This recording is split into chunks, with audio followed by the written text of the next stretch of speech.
how should a wife treat her husband, and how should a husband treat his wife. This is so useful, man. If you get good at doing this, your life will get so much better. You can't believe it. You want to think, well, what do you want in your house? How about peace, tranquility, happiness, and humor? Plan and work diligently to maintain the romance in your relationship. That's a good one.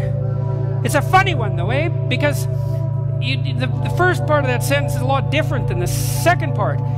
Plan and work diligently. Okay, that's sort of one conception, that's for sure, one conceptual realm. To maintain the romance in your relationship. It's like, no, those things don't go together, you know, but they do. They do. As a clinical psychologist, you know, I often encourage my clients to date their wife or husband. Have a date. We're not getting along. It's like, well, when was the last time you did anything romantic together? It was like a year ago. It's like, really? Really? And that might be one of the reasons you're not getting along. Or maybe it's a symptom of the fact that you're not getting along. Well, do you go out with each other? Well, we don't have the time. Well, fair enough, you know. You know, life gets in the way. You know, if you both have a job and you have little kids, it's, you know, maybe you have some other responsibilities. It's very easy for the romantic part of your relationship to fall to priority 11 on a list of 1 to 10, and you never get to it, you know. And so then I would tell my clients, well, why don't you go on a date? You know, and they're one sitting there and one sitting there. They won't have anything to do with each other. And the first thing they think is, I wish we would have gone and seen a different therapist. And then the next thing they think is, okay, we'll do it. But we'll do it grudgingly, and we're not going to enjoy it. And that'll show you that you're wrong. And so then they come back, and, you know, maybe they went to a movie. And I say, well, how did it go? And they said, well, we had a terrible time. We had a terrible time. We couldn't agree on the movie. And then we went to the movie, and we just fought afterwards. And we went to a lousy little restaurant, and it was we had a wretched time. And we're never doing that again. And then they look at me like they're victorious, you know. And I think, oh, I see, that's your theory, eh? You're never going to do that again. That's your solution to the lack of romance in your relationship. It's like, well, of course you're not very good at it. You're stuck with this person. So it's like, maybe you go on 10 dates, and like the first one is 100% wretched, and the next one is only 95% wretched, and so that's a really good trajectory. You know, because by the time you get to the 15th date, maybe you can sort of tolerate each other again.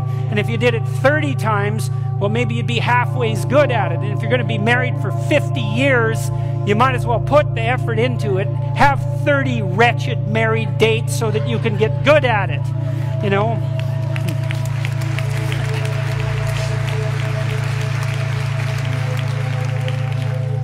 You know, and then you don't think about it, because people they're sort of naive and arrogant at the same time. Well, we should be able to just go out and have a romantic time. It's like, really, you should just be able to do that. It's like, what makes you think that you're good at that?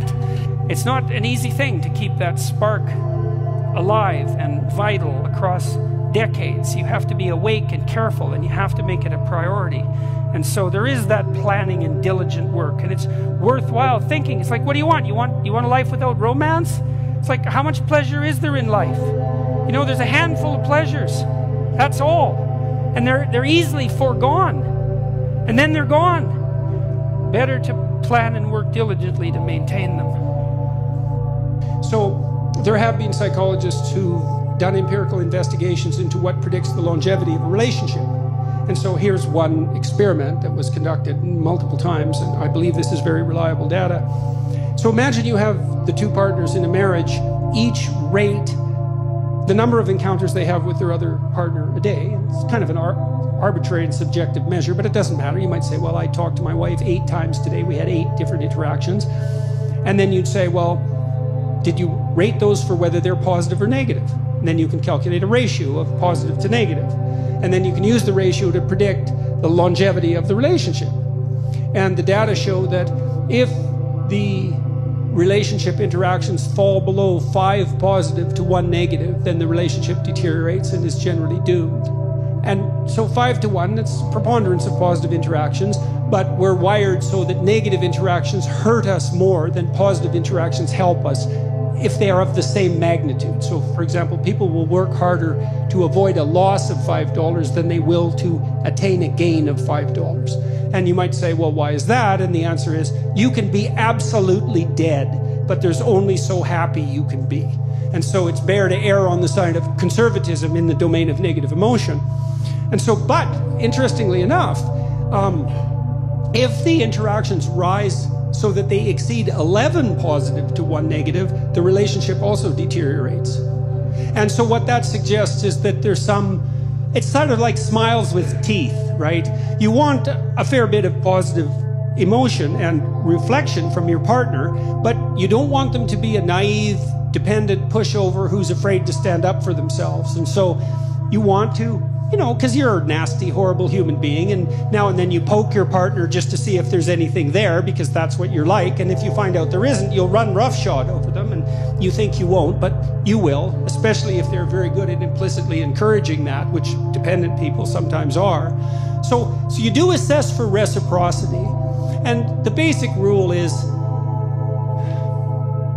you want approximately equal reciprocity in relationships that you want to maintain.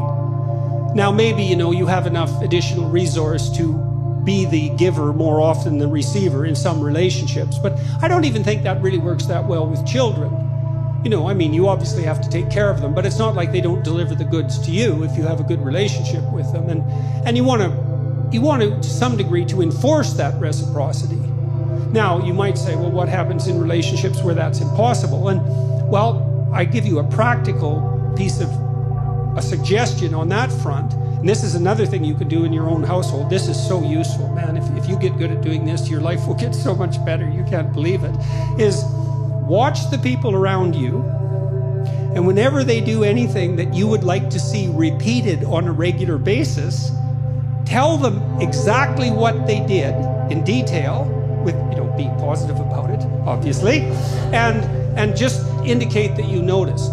And because I saw this when I was grading student essays, and so I taught this seminar for a long time, and I was trying to teach kids how to write. They were in their 4th year of university in the honors psych program. You'd think they'd bloody well already know how to write, but they didn't.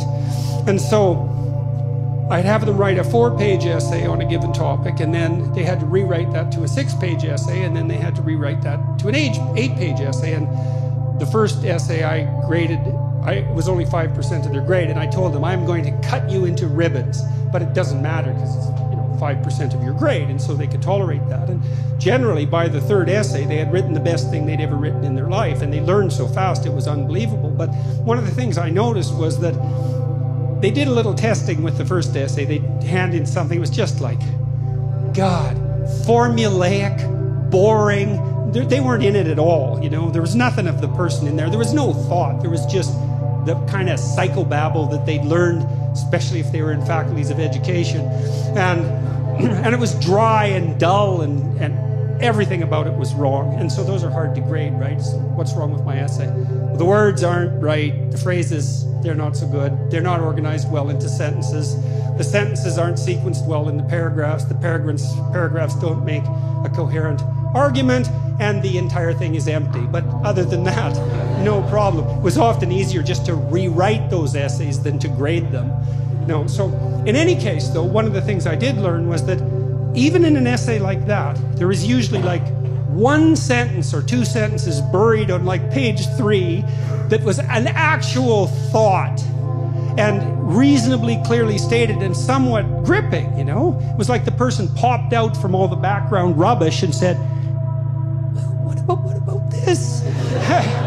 And if you saw that and checked it and said, hey, you hit the mark right there, the next essay would be like 2/3 that. And that was really fun to see. And then maybe by the 3rd essay, maybe it was all like that. And then they were really thrilled. It's like, wow, I wrote this, And it was sort of the culmination. Well, it was a 4th year seminar. It was the culmination of their career as a psychology undergraduate. So that was great fun.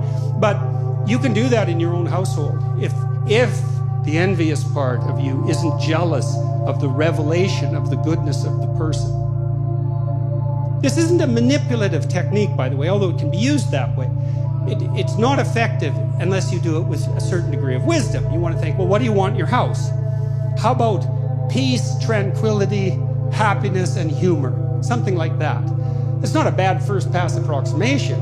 And you got to get that in your head. It's like, Do you want that, or do you want the delights of endless martyrdom? Because you have to make a choice, and you might think, I wouldn't pick martyrdom. It's like, really? Really? You wouldn't, eh? You'd pick peace and happiness and humor, and so everywhere you go, that's all you're ever surrounded with. It's like highly improbable. So don't be so sure you're aiming up. But if you can orient yourself in that direction, and carefully, and knowing full well what the hellish alternative is, because you need to know that, then you can watch and see, well, when is this manifesting itself in the people around me?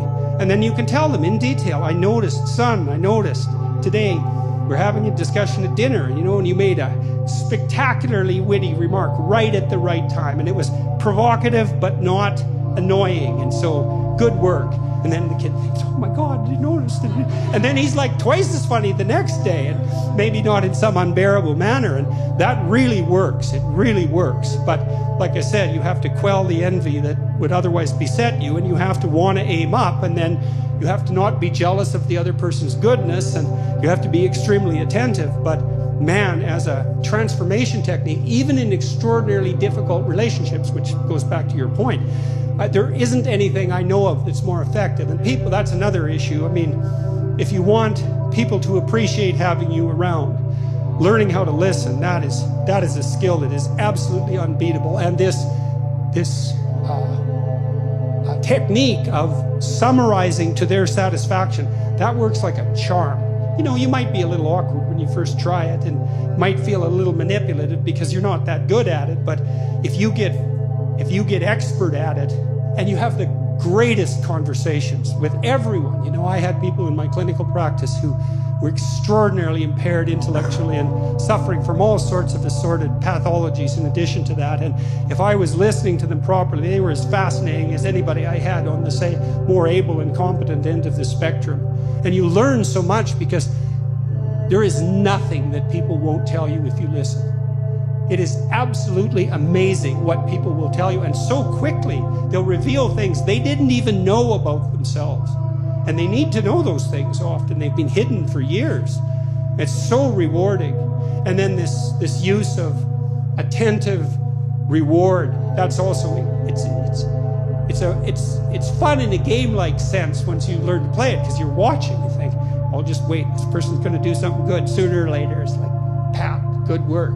And people are so thrilled that that little manifestation of goodness in their heart that managed to sneak out past their cynicism and boredom was recognized. It restores their faith in what's good inside them. It really does. It's unbelievably powerful. And so that can work if you're embroiled in a difficult relationship, and you can't escape easily, or maybe you can't escape on moral grounds. That listening, that helps a lot. You might have to listen a lot, but that use of judicious reward, man, that's a powerful technique.